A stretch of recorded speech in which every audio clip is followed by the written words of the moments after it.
ओम शांति। आज 10 सितंबर 2024 की साकार मधुर महावाक्य है। आज की मधुर महावाक्य के पहले मुख्य पॉइंट सुनेंगे। बाबा कहते हैं हमें रोज़ रोज़ सावधानी देते हैं सेफ्टी की। सेफ्टी अर्थात याद की यात्रा से बाबा कहते हैं कि तुम बहुत बहुत सेफ रहते हो। बाबा कहते हैं कि तुम बच्चे जितना याद की यात्रा में तत्पर रहेंगे उतनी खुशी भी रहेगी और मैनर्स भी ठीक होंगे। और बाबा कहते हैं कि अपनी जांच करनी है कि मेरा कैरेक्टर किसी को दुख देने जैसा तो नहीं है। कहते हैं बाबा कि बाहर रहने वाली बांधेलियाँ गोपिकाएं जितना याद करती हैं उतना सामने रहने वाले भी याद नहीं करते। देखा जाता है कि अच्छे अच्छे बड़े बड़े सेंटर संभालने वाले मुख्य भी याद की यात्रा में कमज़ोर है। बाबा कहते याद का जौहर बहुत अच्छा चाहिए। ज्ञान तलवार में याद का जौहर ना होने कारण किसी को तीर लगता ही नहीं। फिर बाबा बोलते हैं कि तुम बहुत उच्च देवताएं बनते हो, यह कोई नई बात नहीं है। 5000 वर्ष पहले भी तुम यह बने थे नंबरवार। आगे बाबा कहते हैं कि अपने अंदर जो भी खामियां हैं वो बतलानी पड़े। इस जन्म में जो भी पाप कियो अविनाशी सर्जन के आगे वर्णन करना चाहिए, नहीं तो वह दिल के अंदर खाता रहेगा।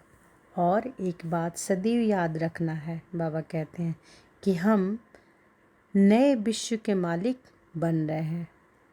यह भी है क्या ईश्वरीय मिशनरी है। ईश्वर बैठ धर्म की स्थापना करते हैं। अब महावाक्यों को विस्तार से सुनते हैं। बाबा कहते हैं मीठे बच्चे, माया को वश करने का मंत्र है मन मना भव। इसी मंत्र में सब खूबियाँ समाई हुई हैं। यही मंत्र तुम्हें पवित्र बना देता है।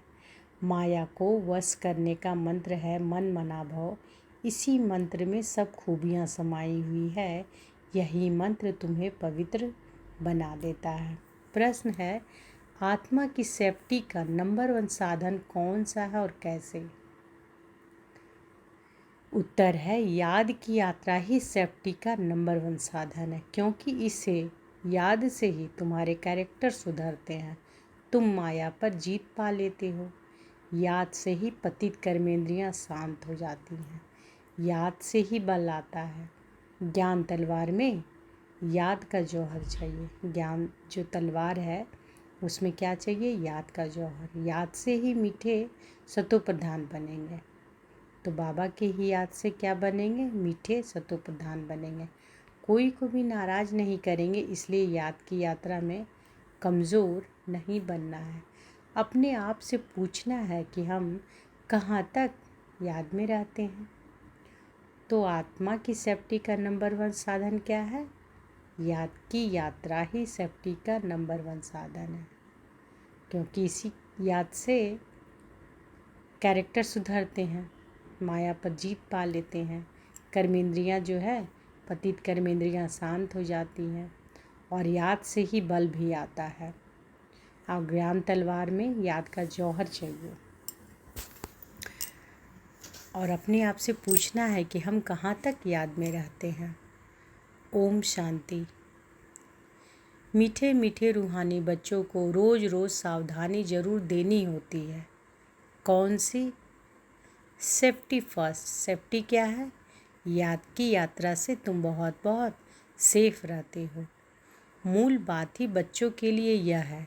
बाप ने समझाया है कि तुम बच्चे जितना याद की यात्रा में तत्पर रहेंगे उतनी खुशी भी रहेगी और मैनर्स भी ठीक होंगे, क्योंकि पावन भी बनना है। कैरेक्टर्स भी सुधारना है। अपनी जांच करनी है कि मेरा कैरेक्टर किसी को दुख देने जैसा तो नहीं है। मुझे कोई देह अभिमान तो नहीं आ जाता है। यह अच्छी रीति अपनी जांच करनी है। बाप बैठ बच्चों को पढ़ाते हैं।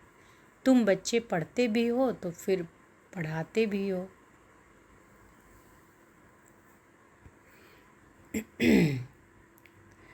बेहद का बाप सिर्फ पढ़ाते हैं, बाकी तो सब हैं देहधारी। इसमें सारी दुनिया आ जाती है। एक बाप ही विदेही है। वह तुम बच्चों को कहते हैं कि तुमको भी विदेही बनना है। मैं आया हूँ तुमको विदेही बनाने। पवित्र बनकर ही वहाँ जाएंगे। छीछी को तो साथ ले नहीं जाएंगे। इसलिए पहले पहले मंत्र ही यह देते हैं। माया को वश करने का यह मंत्र है। पवित्र होने का यह मंत्र है। इस मंत्र में बहुत खूबियाँ भरी हुई है। इनसे ही पवित्र बनना है। मनुष्य से देवता बनना है। जरूर हम ही देवता थे, इसलिए बाप कहते हैं अपनी सेफ्टी चाहो, मजबूत महावीर बनना चाहो तो यह पुरुषार्थ करो। तो मजबूत महावीर बनने के लिए कौन सी पुरुषार्थ करना है? याद में रहना है ना। बाबा बोले ना कि सेफ्टी क्या है? याद। सेफ्टी यानी याद की यात्रा। तो अपनी सेफ्टी चाहो, बाबा क्या कह रहे हैं कि अपनी सेफ्टी चाहो, मजबूत महावीर बनना चाहो तो यह पुरुषार्थ करो। बाप तो शिक्षा देते रहेंगे, भर ड्रामा भी कहते रहेंगे। ड्रामा अनुसार बिल्कुल ठीक ही चल रहा है, फिर आगे के लिए भी समझाते रहेंगे। याद की यात्रा में कमज़ोर नहीं बनना है। बाहर रहने वाली बांधेली गोपिकाएं जितना याद करती हैं उतना सामने वाले भी याद नहीं करते, क्योंकि उनको तड़पन होती है शिव बाबा से मिलने की। जो मिल जाते हैं उन्हों का पेट जैसे कि भर जाता है। जो बहुत याद करते हैं वह उच्च पद पा सकते हैं। देखा जाता है अच्छे अच्छे बड़े बड़े सेंटर्स संभालने वाले मुख्य भी याद की यात्रा में कमज़ोर हैं। याद का जौहर बहुत अच्छा चाहिए। ज्ञान तलवार में याद का जौहर ना होने के कारण किसी को तीर लगता ही नहीं। तो ज्ञान तलवार में क्या नहीं होने के कारण तीर नहीं लगता? याद का जौहर। तो ज्ञान तलवार में याद का जौहर ना होने के कारण किसी को तीर लगता ही नहीं, पूरा मरते नहीं। बच्चे कोशिश करते हैं ज्ञान का बाण लगाकर बाप का बनावे व मर्जीवा बने, परंतु मरते नहीं। तो ज़रूर ज्ञान तलवार में गड़बड़ है। बाबा भल जानते हैं कि ड्रामा बिल्कुल एक्यूरेट चल रहा है, परंतु आगे के लिए तो समझाते रहेंगे ना। हर एक अपने दिल से पूछो, हम कहाँ तक याद में रहते हैं? हम कहाँ तक याद करते हैं? याद से ही बल आएगा। इसलिए कहा जाता है ज्ञान तलवार में जौहर चाहिए। ज्ञान तो बहुत सहज रीति समझा सकते हैं। जितना जितना याद में रहेंगे उतना बड़े मीठे बनते जाएंगे। तो जितना जितना याद में रहेंगे उतना बड़े मीठे बनते जाएंगे। तुम सतो प्रधान थे तो बहुत मीठे थे, अब फिर सतो प्रधान बनना है। तुम्हारा स्वभाव भी बहुत मीठा चाहिए।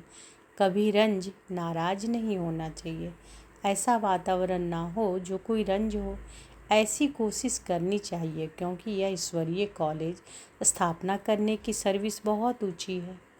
विश्वविद्यालय तो भारत में बहुत गाए जाते हैं, वास्तव में वह है नहीं।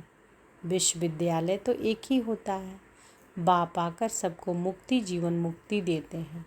बाप जानते हैं कि सारी दुनिया के जो भी मनुष्य मात्र हैं सब खत्म होने हैं। बाप को बुलाया भी इसलिए है कि छीछी दुनिया का खात्मा और नई दुनिया की स्थापना करो। बच्चे भी समझते हैं बरोबर बाप आया हुआ है।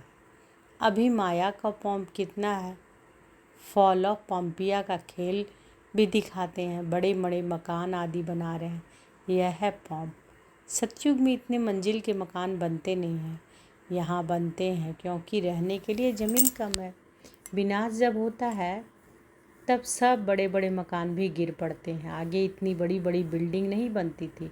बॉम्ब्स जब छोड़ेंगे तो ऐसे गिरेंगे जैसे ताश के पत्ते गिरते हैं।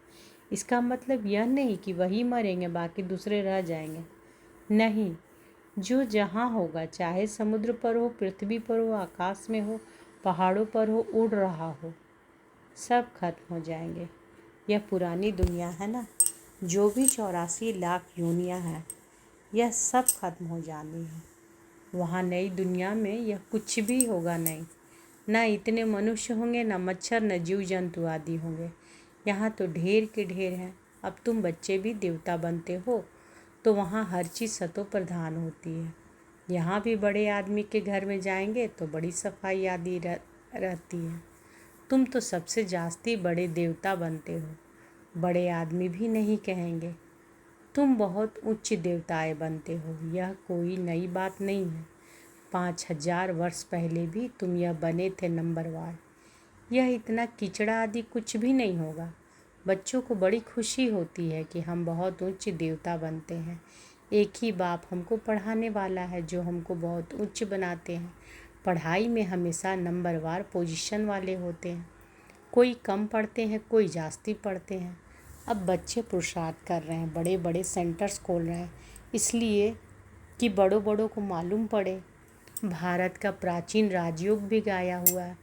खास विलायत वालों को जास्ती उत्सुकता होती है राजयोग सीखने की। भारतवासी तो तमो प्रधान बुद्धि है, वह फिर भी तमो बुद्धि है, इसलिए उन्हों को शौक रहता है भारत का प्राचीन राजयोग सीखने का। भारत का प्राचीन राजयोग नामी ग्रामी है, जिससे ही भारत स्वर्ग बना था। बहुत थोड़े आते हैं जो पूरी रीति समझते हैं। स्वर्ग हेवन पास हो गया सो फिर होगा जरूर। हेवन अर्थात पैराडाइज है, सबसे वंडर ऑफ वर्ल्ड। स्वर्ग का कितना नाम वाला है, स्वर्ग और नर्क, शिवालय और वेश्यालय। बच्चों को अब नंबरवार याद है कि हमको अब शिवालय में जाना है। वहाँ जाने के लिए शिव बाबा को याद करना है, वही पंडा है सबको ले जाने वाला। भक्ति को कहा जाता है रात, ज्ञान को कहा जाता है दिन।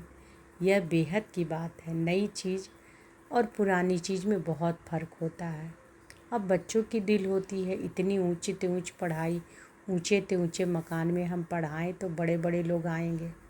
एक एक को बैठ समझाना पड़ता है। वास्तव में पढ़ाई व शिक्षा के लिए एकांत में स्थान होते हैं।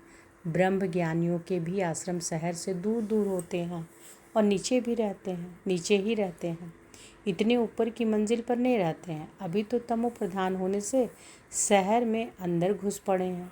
वह ताकत खत्म हो गई है। इस समय सबकी बैटरी खाली है। बैटरी को कैसे भरना है यह बाप के सिवाय कोई भी बैटरी चार्ज कर ना सके। बच्चों को बैटरी चार्ज करने से ही ताकत आती है। उसके लिए मुख्य है याद, उसमें ही माया के विघ्न पड़ते हैं।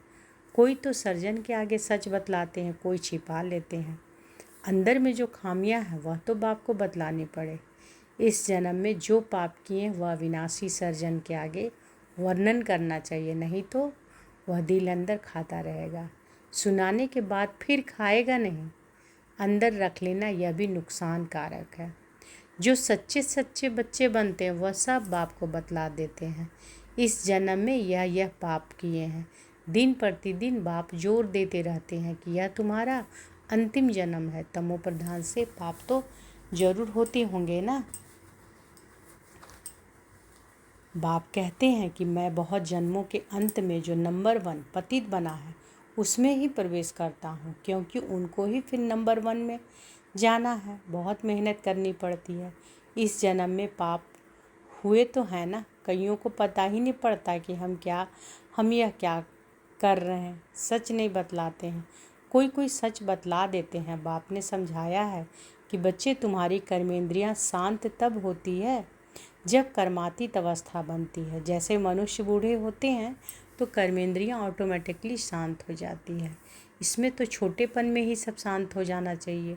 योग बल में अच्छी तरह रहे तो इन सब बातों की एंड हो जाए। वहाँ कोई ऐसे गंदी बीमारी, किच्चड़ पट्टी आदि कुछ नहीं होती। मनुष्य बड़े साफ शुद्ध रहते हैं। वहाँ है ही राम राज्य, यहाँ है रावण राज्य, तो अनेक प्रकार की गंदगी की बीमारियाँ आदि हैं। सतयुग में यह कुछ होती नहीं। बात मत पूछो, नाम ही कितना फर्स्ट क्लास है। स्वर्ग, नई दुनिया, बड़ी सफाई रहती है। बाप समझाते हैं कि इस पुरुषोत्तम संगम युग पर ही तुम यह सब बातें सुनते हो। कल नहीं सुनते थे। कल मृत्यु लोक के मालिक थे, आज अमर लोक के मालिक बनते हो। निश्चय हो जाता है कि कल मृत्यु लोक में थे, अभी संगम युग पर आने से अमर लोक में जाने के लिए तुम पुरुषार्थ कर रहे हो। पढ़ाने वाला भी अब मिला है। जो अच्छी रीति पढ़ते हैं तो पैसा आदि भी अच्छा कमाते हैं। बलियारी पढ़ाई की कहेंगे, यह भी ऐसे हैं। इस पढ़ाई से तुम बहुत उच्च पद पाते हो। अभी तुम रोशनी में हो, यह भी सिवाय तुम बच्चों के और कोई को मालूम नहीं। तुम भी फिर घड़ी घड़ी भूल जाते हो, पुरानी दुनिया में चले जाते हो। भूलना माना पुरानी दुनिया में चले जाना। अभी तुम संगम युगी ब्राह्मणों को मालूम है कि हम कलयुग में नहीं हैं। यह सदैव याद रखना है कि हम नए विश्व के मालिक बन रहे हैं। क्या सदैव याद रखना है? कि हम नए विश्व के मालिक बन रहे हैं। बाप हमको पढ़ाते ही हैं नई दुनिया में जाने के लिए। यह है शुद्ध अहंकार, वह है अशुद्ध अहंकार। तुम बच्चों को तो कभी अशुद्ध ख्यालात भी नहीं आने चाहिए। पुरुषार्थ करते करते आखिरी पिछाड़ी में रिजल्ट निकलेगी। बाप समझाते हैं इस समय तक सब पुरुषार्थी हैं। इम्तिहान जब होता है तो नंबरवार पास हो, फिर ट्रांसफ़र हो जाते हैं। तुम्हारी है बेहद की पढ़ाई जिसको सिर्फ तुम ही जानते हो। तुम कितना समझाते हो। नए नए आते रहते हैं बेहद के बाप से वर्षा पाने के लिए। भल दूर रहते हैं फिर भी सुनते सुनते निश्चय बुद्धि हो जाते हैं। ऐसे बाबा के सम्मुख भी जाना चाहिए जिस बाप ने बच्चों को पढ़ाया है। ऐसे बाप से सम्मुख तो ज़रूर मिलना चाहिए। समझकर ही यहाँ आते हैं। कोई नहीं समझे हुए हैं तो भी यहाँ आने से समझ जाते हैं। बाप कहते हैं कि दिल में कोई भी बात हो, समझ में नहीं आती हो तो भल पूछो। बाप तो चुंबक है ना, जिसकी तकदीर में है वह अच्छी रीति पकड़ सकते हैं। तकदीर में नहीं है तो फिर खलास, सुना अनसुना कर देते हैं। यहाँ कौन बैठ पढ़ाते हैं? भगवान। उनका नाम है शिव।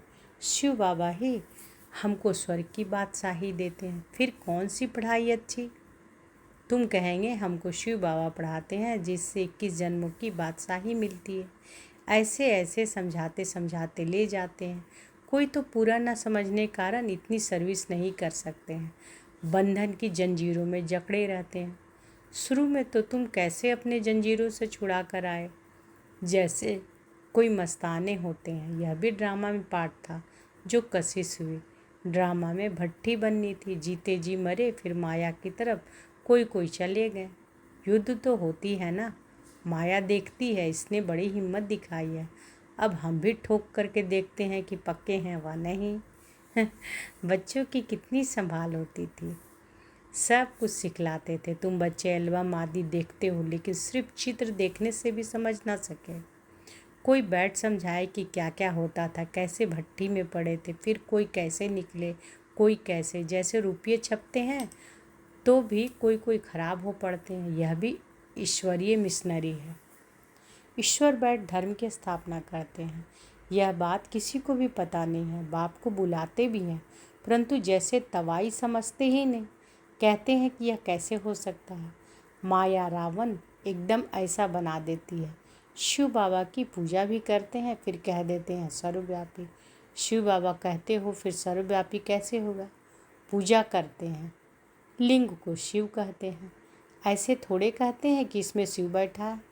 अब पत्थर ठिक्कर में भगवान को कहना तो क्या सब भगवान ही भगवान है? भगवान अनलिमिटेड तो नहीं होंगे ना। तो बाप बच्चों को समझाते हैं, कल पहले भी ऐसे समझाया था। अच्छा, मीठे मीठे सिक्के लदे बच्चों प्रति माता पिता बाप दादा का याद प्यार और गुड मॉर्निंग। रूहानी बाप की रूहानी बच्चों को नमस्ते। हम सब रूहानी बच्चों की रूहानी माता पिता बाप दादा को याद प्यार गुड मॉर्निंग और नमस्ते नमस्ते नमस्ते। शुक्रिया बाबा, शुक्रिया। धारणा के लिए मुख्य सार पहला है, ऐसा मीठा वातावरण बनाना है जिसमें कोई भी नाराज ना हो। बाप समान विदेही बनने का पुरुषार्थ करना है। याद के बल से अपना स्वभाव मीठा और कर्मेंद्रियां शांत करनी है। दूसरा, सदा इसी नशे में रहना है कि अभी हम संगम युगी हैं, कलयुगी नहीं। बाप हमें नए विश्व का मालिक बनाने के लिए पढ़ा रहे हैं। अशुद्ध ख्यालात समाप्त कर देने हैं। बाबा वरदान दिए हैं तो अनुभव करें कि बाबा का वरद हस्त हमारे सिर पर है। बाबा ने वरदान दिया, अकाल तख्त और दिल तख्त पर बैठ सदा श्रेष्ठ कर्म करने वाले कर्मयोगी भव। अकाल तख्त और दिल तख्त पर बैठ सदा श्रेष्ठ कर्म करने वाले कर्मयोगी भव। इस समय आप सभी बच्चों को 2 तख्त मिलते हैं, एक अकाल तख्त, दूसरा दिल तख्त। लेकिन तख्त पर वही बैठता है जिसका राज्य होता है। जब अकाल तख्त नसीन है तो स्वराज्य अधिकारी हैं, और बाप के दिल तक नसीन है तो बाप के वर्षे के अधिकारी हैं, जिसमें राज्य भाग्य सब आ जाता है। कर्मयोगी अर्थात दोनों तख्त नसीन।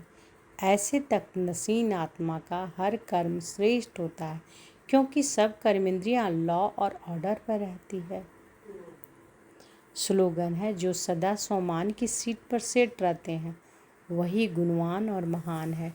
जो सदा स्वमान की सीट पर सेट रहते हैं वही गुणवान और महान है। तो आज की मधुर महावाक्य में बाबा क्या बोले कि माया को वश करने का मंत्र है मन मना भव। इसी मंत्र में सब खूबियाँ समाई हुई हैं। यही मंत्र तुम्हें पवित्र बना देता है। अच्छा, शुक्रिया बाबा, शुक्रिया। ओम शांति।